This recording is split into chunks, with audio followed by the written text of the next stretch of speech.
और इसी बीच एक और बड़ी खबर का रुख करेंगे। सांचौर जिले को निरस्त करने का मामला और इसी के तहत जिला बचाओ संघर्ष समिति के तत्वावधान में महापड़ाव। जिला निरस्त करने के फैसले से लोगों में आक्रोश है। सांचौर शहर सहित आसपास के कस्बे भी बंद रखकर विरोध प्रदर्शन हो रहा है। पूर्व मंत्री सुखराम बिश्नोई के नेतृत्व में आज से अनिश्चितकालीन महापड़ाव। जिला निरस्त करने के विरोध में सांचौर शहर पूर्णतया बंद। तो सांचौर जिले को निरस्त करने को लेकर अब जिला बचाओ संघर्ष समिति का महापड़ाव। पूर्व मंत्री सुखराम बिश्नोई के नेतृत्व में आज से अनिश्चितकालीन महापड़ाव। विरोध में सांचौर शहर पूरी तरीके से बंद है और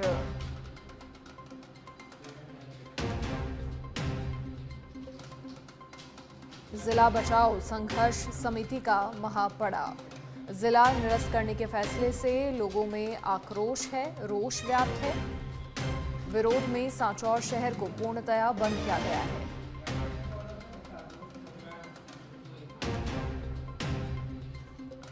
सांचौर शहर सहित आसपास के कस्बे भी बंद रखकर विरोध प्रदर्शन जताया जा रहा है। पूर्व मंत्री सुखराम बिश्नोई के नेतृत्व में आज से ये अनिश्चितकालीन महापड़ाव।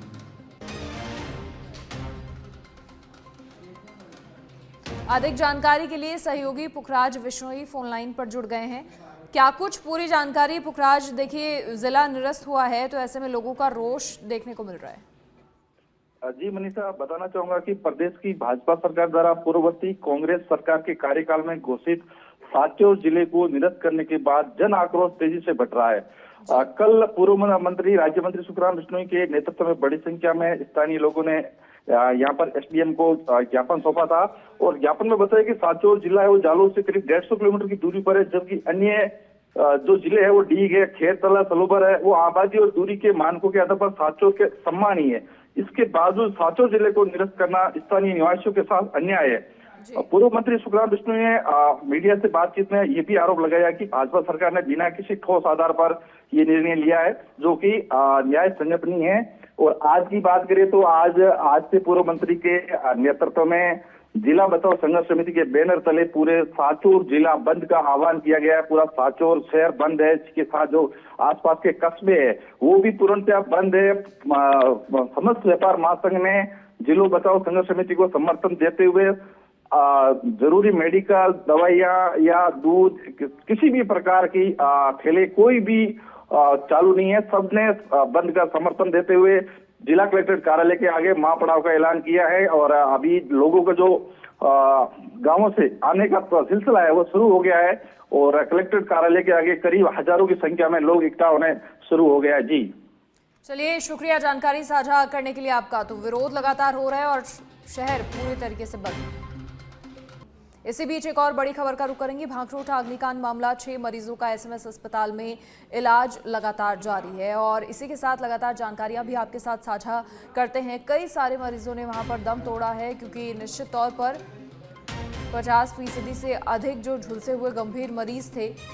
काफ़ी कोशिशें हुई, अस्पताल प्रशासन की ओर से तमाम सारी फैसिलिटीज़ उन्हें मुहैया करवाई गई, लेकिन कोई सुधार उनमें देखने को नहीं मिला और उन्होंने दम तोड़ दिया। अब 6 मरीजों का एसएमएस अस्पताल में लगातार इलाज जारी है। अब तक हादसे में 20 लोगों की जान जा चुकी है और फिलहाल मेडिसिन के जरिए रिकवर करने की इन मरीजों को कोशिश हो रही है। कैजुअल्टी रोकना विभाग की प्राथमिकता है और इसीलिए लगातार प्रयास किए जा रहे हैं। 6 मरीजों का एसएमएस अस्पताल में उपचार लगातार जारी है। ये दुखद है कि अब तक हादसे में 20 लोगों की जान जा चुकी है, लेकिन हादसा इतना हृदय विदारक था, इतना भयानक था, उसे अब दोबारा सोच पाने के ख्याल मात्र से ही रोंगटे खड़े हो जाते हैं। तो निश्चित तौर पर जो लोग झुलसे हैं उनकी तकलीफ का अंदाज़ा लगा पाना सहज ही नहीं है।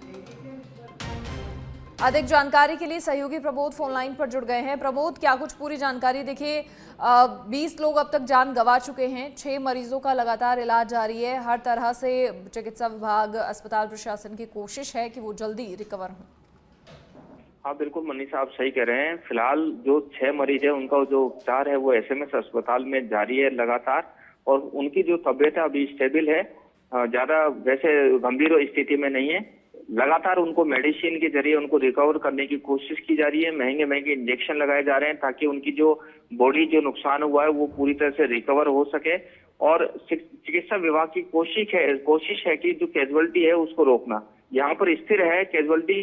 पिछले दिनों देखा होगा लगातार जो मौतों का आंकड़ा है वो लगातार बढ़ रहा था। पहले ये आंकड़ा 8 था, फिर 10 हुआ, फिर 12 हुआ, 16 हुआ, 18, 19, 20 तक ये पहुंच चुका है। फिलहाल यहाँ पर स्थिर है मौत का आंकड़ा। और ये जो 6 मरीज हैं इनका उपचार बराबर एसएमएस अस्पताल में किया जा रहा है।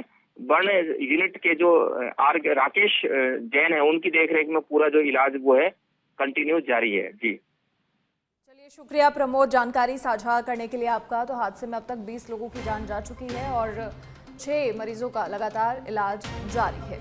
अलग अलग तरह से टेस्ट किए जा रहे हैं, ट्रीटमेंट किए जा रहे हैं ताकि और ज़्यादा कैजुअलिटी ना हो। प्रदेश में रोजाना औसतन 200 से ज्यादा लोग चाइल्ड पोर्नोग्राफी देख रहे हैं। National centre for missing and exploited children की रिपोर्ट में खुलासा हुआ है। वर्ष 2020 से नवंबर 2024 तक 3.81 लाख लोगों ने चाइल्ड पोर्नोग्राफी डाउनलोड करके देखी और साथ ही एनसीएमईसी के सॉफ्टवेयर ने प्रदेश के लोगों को डिटेक्ट करके रिपोर्ट एनसीआरबी को भेजी। एनसीआरबी ने चाइल्ड पोर्नोग्राफी देखने वालों के खिलाफ कार्रवाई के लिए पुलिस मुख्यालय को भेजा है। साइबर क्राइम पुलिस थाना एसओजी ने रिपोर्ट के आधार पर 856 लोगों के खिलाफ पॉक्सो एक्ट और आईटी एक्ट के तहत मुकदमे दर्ज किए हैं, जबकि 3,73,000 शिकायतों को साक्ष्यों के अभाव में आरोपियों को क्लीन चिट दी गई है। 8,000 शिकायतों की अभी भी जांच पड़ताल हो रही है। चाइल्ड पोर्नोग्राफी डाउनलोड करना और देखना पॉक्सो एक्ट और आईटी एक्ट के तहत अपराध है। ये बड़ा खुलासा हुआ है।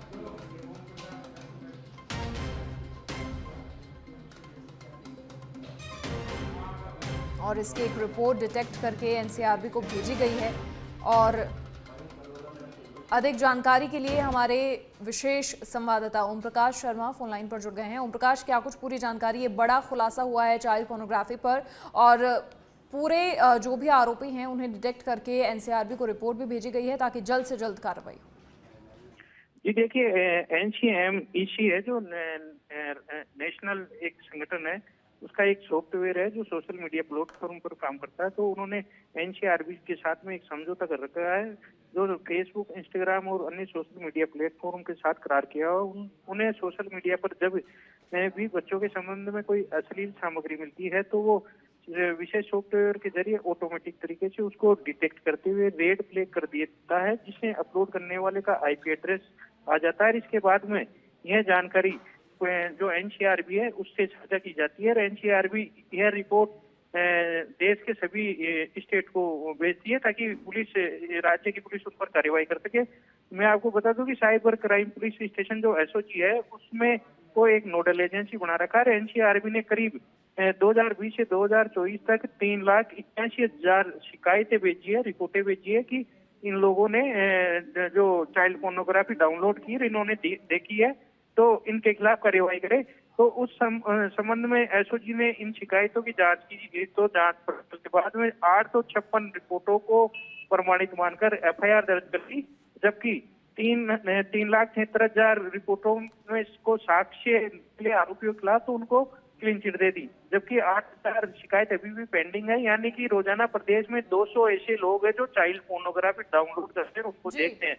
ये एक संगीन अपराध है। सुप्रीम कोर्ट ने भी इसने एक गाइडलाइन बनाई थी कि ऐसी जो चाइल्ड पोर्नोग्राफी है वो जो डाउनलोड करते हैं, जो देखते हैं, जिनके मोबाइल में या सोशल मीडिया पे कहीं पे भी वायरल करते हैं। ओम प्रकाश, निश्चित तौर पर कार्रवाई होना बहुत जरूरी है। आप बने रहिए साथ। इसी बीच एक और बड़ी खबर का रुख करेंगे। और प्रदेश में अपराध पर अंकुश पर बरामदगी में पुलिस फिसड्डी। एरिया डोमिनेशन अभियान के कारण बदमाशों पर हुई कार्रवाई से अपराध पर अंकुश लगा, लेकिन पुलिस नकबजनी, चोरी और लूट की संपत्तियां पिछले साल की तुलना में आधी ही बरामद कर पाई। हालांकि डकैती के मामलों में पिछले साल की तुलना में पुलिस ने बरामदगी 3% ज्यादा की। और पुलिस के अगर आंकड़ों की बात करें तो लुटेरों से वर्ष 2023 में 24.27% और वर्ष 2024 में 19.90% ही बरामदगी हुई है, जबकि चोरों से पुलिस वर्ष 2023 में 13.15% और वर्ष 2024 में 6% और नकबजनों से वर्ष 2023 में 7.80% और वर्ष 2024 में 3.33% ही संपत्तियां बरामद कर पाई है। पुलिस मुख्यालय द्वारा सभी जिलों की नवंबर महीने तक की बनाई गई रिपोर्ट में खुलासा हुआ है। प्रदेश में नवंबर महीने तक अपराध में पहली दफा पिछले एक दशक में 10% तक की कमी आई है। तो हमारे विशेष संवाददाता ओम प्रकाश लगातार हमारे साथ जुड़े हुए हैं। ओम प्रकाश, देखिए, अपराध पर अंकुश पर बरामदगी में पुलिस की कहीं ना कहीं जो लापरवाही देखने को मिल रही है, या फिर इसे कह सकते हैं कि जिस तरीके से कार्रवाइयां होनी चाहिए, जिस स्पीड से और बरामदगी जो है वो जिस स्पीड से होनी चाहिए, वो दिखाई नहीं दे रही। जी बिल्कुल, देखिए मनीषा, जो प्रदेश पुलिस मुख्यालय है तो डीजीपी यूआर साहू के लगने के बाद में एसआईटी का गया था। जो एक एसआईटी तो पेपर लीक माफिया पर काम कर रही है, जो दूसरी एसआईटी है वो अपराधियों के खिलाफ कार्रवाई कर रही है। जो क्राइम ब्रांच में है दिनेश हेमन एडीजी, उनके सुपरविजन में यह एसआईटी बनाई गई थी। सभी जिलों में दिनेश हेमन के सुपरविजन में जिलों में भी एक टीम बनाई गई थी। तो एरिया डोमिनेशन के नाम से एक अभियान चलाया जा रहा है लगातार प्रदेश में। तो जो संदिग्ध, जो वंचित, जो वांटेड, जो भगोड़े हैं, उनको लगातार उनके खिलाफ कार्रवाई करके, उनको गिरफ्तार करके उनके खिलाफ कार्रवाई की जा रही है। तो ऐसे में पिछले एक दशक की माने तो करीब पहली बार 10% से अपराध में कमी आई है, जबकि जो पुलिस की बरामदगी पीसीडी होती है इस बार पिछले सालों की तुलना में कम में हुई है। तो चोरी, नकबजनी, लूट और डकैती में जो संपत्तियां चोरी होती है उनमें काफी गिरावट आई है। हालांकि जो डकैती के मामलों में बरामदगी की है डकैतों से, उसमें पिछले साल की तुलना में बढ़ोतरी हुई है, लेकिन जो नकबजनी, चोरी और जो लुटेरों से पिछले साल की तुलना में 5% से कम या 3% आधी बरामदगी ही कर पाई चोरी की संपत्तियों की। तो एक ये अपन कह सकते हैं कि पुलिस को ये बरामदगी में बड़ी सफलता नहीं मिल रही, पुलिस इसमें फेल हो गई। लेकिन अपराध में कमी आना एक प्रदेश के लिए खुशखबरी है कि पहली बार 10% अपराध कम हुआ है। उनमें सभी मद में, जैसे लूट, चोरी, नकबजनी, इन सभी अपराधों में कमी आई है, लेकिन बरामदगी में कमी नहीं आने के कारण लोगों को जो न्याय नहीं मिला है, उनकी चोरी हुई संपत्तियां नहीं मिल रही। तो उसके लिए वो अभी भी पुलिस मुख्यालय या जिला पुलिस अधिकारियों के पास चक्कर लगा रहे हैं। मनीषा, चलिए, शुक्रिया ओम प्रकाश जानकारी साझा करने के लिए आपका। तो ये पूरी रिपोर्ट सामने है जिसमें ये साफ दिखाई दे रहा है कि अपराध पर अंकुश पर बरामदगी में पुलिस कहीं ना कहीं पीछे।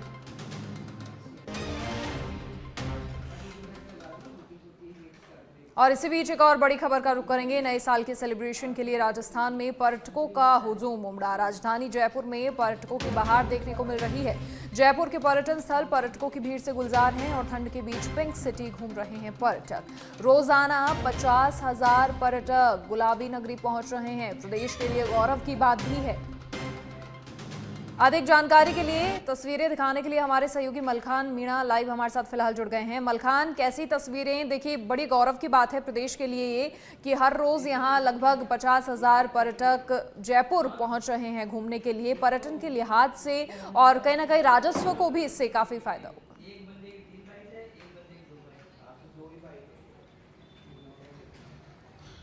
देखिए, बिल्कुल मनीषा, अगर बात की जाए जयपुर सिटी की, और जयपुर एक ऐसा पर्यटक स्थल है जहां पर पूरी तरह से अगर पर्यटकों की संख्या लगातार बढ़ती हुई नजर आ रही है। और दिसंबर का महीने की अगर खास बातचीत की जाए, खास तौर से देखा जाए तो पर्यटकों के लिए बेहद अच्छा है और इससे राजस्व विभाग में भी काफी बढ़ोतरी होगी। लगभग माना जा रहा है कि रोज कम से कम 50,000 का आंकड़ा पर्यटक क्रॉस कर रहे हैं, जिससे कि अन्य राज्यों से, देश विदेशों से भी यहाँ सैलानियां पहुंच रहे हैं। और ऐसे में आज अभी हमें जयपुर के अल्बर्ट हॉल पर मौजूद है, जहां पर काफी संख्या में पर्यटक नजर आ रहे हैं। तस्वीरें दिखाएंगे मेरे सहयोगी, लगातार वो तस्वीरें दिखा रहे हैं जहां पर पर्यटक यहाँ पर मौजूद हैं और अन्य राज्यों से भी आए, लेकिन पूरी तरह से ये देखा जा रहा है, आनंद ले रहे हैं, क्योंकि नई साल का आगमन है। और नई साल के आगमन को लेकर जो यहाँ की तस्वीरें देख सकते हैं कि उससे पहले जश्न मनाते हुए नजर आ रहे हैं। यानी कि पूरी तरह से यहाँ जो पर्यटक हैं वो काफ़ी खुश नज़र आ रहे हैं और आप तस्वीरें देख सकते हैं कि पूरी तरह से यहाँ जो ये नज़ारा देख रहे हैं कि यहाँ पर जो पर्यटक हैं वो यहाँ पहुँच रहे हैं। और आप देखिए बातचीत भी कर लेते हैं कि कहाँ से आए, आप कहाँ से आए हैं घूमने के लिए? अरे भाई बोलो, कहाँ से आए हैं आप? देखिए बिल्कुल ये घूमने के लिए आए हैं और पूरी तरह से आनंद ले रहे हैं। आप तस्वीरें देख सकते हैं, बातचीत कर लेते हैं, अंकल से बातचीत कर लेते हैं। अंकल आप कहाँ से आए? मुंबई से आए हैं। मुंबई से आए, तो कैसा लग रहा है जयपुर शहर? जयपुर अच्छा लग रहा है। अच्छा, कहाँ घूमे आप? हम सिटी पैलेस, जंतर मंतर और जल महल, उसके बाद इधर आए। देखिए बिल्कुल ये बाहर से आया लेकिन इनका साफ कहना है कि हमें जयपुर बहुत अच्छा लग रहा है। और तस्वीरें देखिए पूरी तरह से अल्बर्ट हॉल की तस्वीरें मैं आपको एक बार दिखाने की कोशिश करूंगा। आप अंदर तक तस्वीरें देखिए, पर्यटक का सिलसिला है वो लगातार जारी है। बातचीत कर लेते हैं कि ये देखिए बिल्कुल पूरी तरह से यहाँ पर जो पर्यटक हैं वो नजर आ रहे हैं, खुश नजर आ रहे हैं। नई साल का भी एक तरह से मनीषा जश्न मना रहे हैं और कि नई साल जो आ रही है उसके जश्न में आए। बातचीत कर लेते हैं। युवा कहाँ से आए हैं आप लोग? पुणे से आए, महाराष्ट्र पुणे से आए हैं। कैसा लग रहा है जयपुर? बहुत बढ़िया लग रहा है जयपुर में आके, पहली बार आ गया। कहाँ कहाँ घूमे आप लोग? अभी तो जस्ट आए, एक आधा घंटा हो गया अभी। अच्छा कैसा लग रहा है आप लोग? बहुत मजा आ रहा है, शहर अच्छा है, लव सिटी है एकदम अच्छा लग रहा है? अच्छा लग रहा है। आई लव जयपुर, सही love Jaipur, we love Jaipur, we means कहाँ घूमोगे आप लोग? हम और सब घूमना है आगे। नई साल का जश्न मना रहे हैं? जी हाँ जी हाँ। बेशक, अल्बर्ट हॉल पर अभी आप खड़े, कैसा लग रहा है अल्बर्ट? बहुत बढ़िया अच्छा लग रहा है, अच्छा लग रहा है। फर्स्ट टाइम लग रहा है। जिंदगी का सबसे अच्छा वाला एक्सपीरियंस था हमारा यहाँ पर आके, पहला एक्सपीरियंस। पहला एक्सपीरियंस, माइंड ब्लोइंग एक्सपीरियंस था, हमें बहुत अच्छा लगा यहाँ पे आके। बुकों में पढ़ते होंगे कि अल्बर्ट हॉल जयपुर में इस तरह का है, लेकिन आज आपने देखा होगा तो कैसा लग रहा है? अच्छा लग रहा है, मतलब पहले लगता था कि नहीं ऐसा कुछ नहीं होगा यहाँ पे, पर यहाँ पर आने के बाद पता चला सही में इधर मतलब इतना कुछ नहीं, क्या अच्छी चीजें देखने को मिलेंगी। और यहाँ के लोग भी बहुत अच्छे, जयपुर के लोग भी अच्छे हैं। बहुत अच्छे, बढ़िया है, मजा आया। और यहाँ पे सब साफ सफाई भी है, एकदम सुंदर है, सब अच्छा है, स्मार्ट सिटी है, लव सिटी है। साफ सफाई भी आपको अच्छी लगी जयपुर? हाँ एकदम अच्छी लगी, बढ़िया है। चलिए शुक्रिया मलखान, तस्वीरें दिखाने के लिए, पर्यटकों से बातचीत करने के लिए। और प्रदेश के लिए गौरव की बात है, वाकई बड़ी संख्या में पर्यटकों से गुलजार नजर आ रही है गुलाबी नगरी।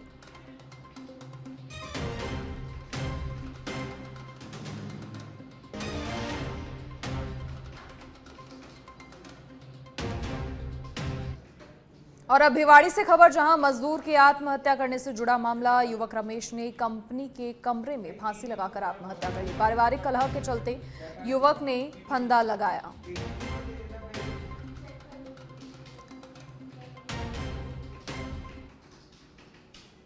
झुंझुनू जिले के बिसाऊ कस्बे में ज्वेलरी की दुकान में चोरी करने वाले आरोपियों को आज पुलिस कोर्ट में पेश करेगी। कोर्ट में पेश करने से पहले तीनों आरोपियों को पुलिस मौका तस्दीक करवाने के लिए उसी ज्वेलरी की दुकान पर लेकर गई, जहां से आरोपियों ने करीब 2.5 लाख रुपए के जेवरात चुराए थे। पुलिस तीनों आरोपियों को थाने से मुख्य मार्गों से होते हुए मलसीसर बस स्टैंड पर ज्वेलरी की दुकान तक पैदल ही लेकर गई। इस दौरान पूरे रास्ते तीनों आरोपियों ने हाथ जोड़े रखे और एक ही रट लगाए रखी कि चोरी करना पाप। सोनी ज्वेलर्स पे लूट हुई थी और वहाँ चोरी करके उसने चौकीदार को धक्का मार के वो भगे थे। उसमें 2 लोग थे जो नकाबपोश थे, जिनमें से एक सूरजगढ़ का है और एक नवलगढ़ का है। उन दोनों ने ही वो ताले तोड़ के और वहाँ से कम 3-4 लाख रुपए का माल लेके गए थे। हमने माल से ही उनको पकड़ा है। एक बिसाऊ कस्बे का भी लड़का है, उसका रोल ये है कि उसने उनको खाना खिलाया था और उसकी जो इंटेंशन है उसके बारे में हम जांच कर रहे हैं, किस लेवल तक का उनका इंटेंशन है। वो यद्यपि चोरी में वो साथ नहीं था, लेकिन चोरी करने वालों के सहयोग में वो था। इसलिए हम 3 लोगों को आज हमने गिरफ्तार किया है और उनसे जो माल जो उन्होंने चोरी की थी वो हमने जब्त किया है। हम यहाँ घटना स्थल है उसको तस्दीक करवाया था हमने, जहाँ उन्होंने चोरी की थी, जिस सोनी ज्वेलर्स पे उन्होंने ताले तोड़ के और चोरी की थी उसकी। ये खबर छत्तीसगढ़ के बस्तर से है, जहां शव दफनाने को लेकर 2 पक्षों में जमकर मारपीट हुई। धर्मांतरित महिला की मृत्यु के बाद शव दफनाने को लेकर यह विवाद हुआ, जिसके बाद धर्मांतरित ईसाइयों ने गांव की सरपंच की जमकर पिटाई कर दी। आपको बता दें, बस्तर में पिछले कई दिनों से धर्मांतरण के मुद्दे बढ़ गए हैं। शव दफनाने को लेकर कई बार चौक चौराहे पर 2 धर्म के लोग आपस में उलझते हुए भी नजर आते हैं।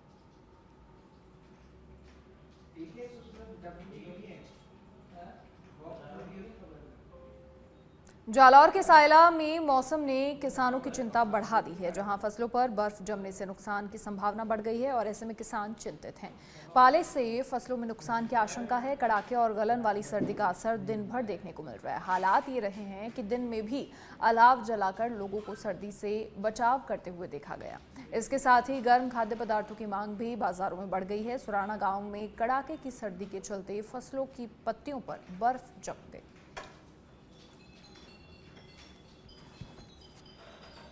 चलते ओस है वो बर्फ में तब्दील हो गई है। हम किसानों से जानेंगे कि इस भयंकर सर्दी से कौन सी फसलों को नुकसान होगा और कौन सी फसलों को फायदा होगा। हमारे साथ कुछ किसान हैं, हम उनसे बात करेंगे कि भयंकर सर्दी के चलते कौन सी फसलों को नुकसान होगा और किसको फायदा होगा।